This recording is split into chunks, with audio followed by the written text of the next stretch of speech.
ஐயா அனைவருக்கும் வணக்கம். இன்னைக்கு நமக்கு உணவு கொடுக்குறவங்க அசோக் குமார் சுதா. எதுக்குன்னு கேட்டிங்கன்னா அவங்க குழந்தை செலியனுக்கு பிறந்த நாள். குழந்தை செலியனுக்கு நமது பாசமார்க்கட்டளை பாசமுதிர்லம் சார்பாக இனிய பிறந்த நாள் நல்வாழ்த்துக்கள். குழந்தை வாழ்க்கையில் அனைத்து செல்வம் பெற்று நீடூழி வாழும்.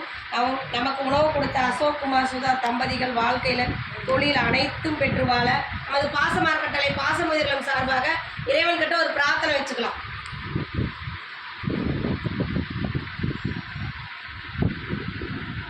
குழந்தை செலியன் அவர்களுக்கு மீண்டும் ஒரு முறை இனிய பிறந்த நாள் நல்வாழ்த்துக்கள்.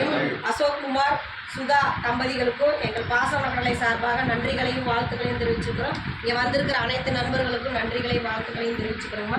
எங்கள் பாசமக்களை சார்பாக உங்களுக்கு அனைவருக்கும் ஒரு கோரிக்கை வைக்க போகிறோம். என்னென்னு கேட்டிங்கன்னா, இங்கே 35க்கும் மேற்பட்ட பெரியவங்க இருக்காங்க. இங்கே நிறைய பெரியவங்க வந்து கேட்குறாங்க. இட வசதி பார்த்ததுனால நாங்கள் அங்கங்கே மாற்றி விட்டுட்ருக்கோம். போனாலுமே எல்லாம் இங்கே இருக்க ஆசைப்படுறாங்க நிறையா பெரியவங்க. அதனால் கொஞ்சம் இடம் வாங்கி சொந்தமாக கட்டடம் அமைக்கலான் இருக்கிறாங்க. இன்னும் வர பெரியவங்களை பாசத்தோடு அரவணைக்க போனாலும் முடிஞ்ச உதவி அதுக்கு செஞ்சுக்கலாம். நீங்கள் மட்டும் இல்லாத உறவினர்கள் தெரிஞ்ச அன்றையில் இந்த முதியோர்களுக்கு பற்றி எடுத்து சொல்லி எங்களுக்கு கூடிய விரைவில் ஒரு சொந்த கட்டடம் அமையிருக்கு. உன்னால் முடிஞ்ச உதவி செஞ்சு தருமா அந்த நேரத்தில் நாங்கள் கேட்டுக்கிறோம்.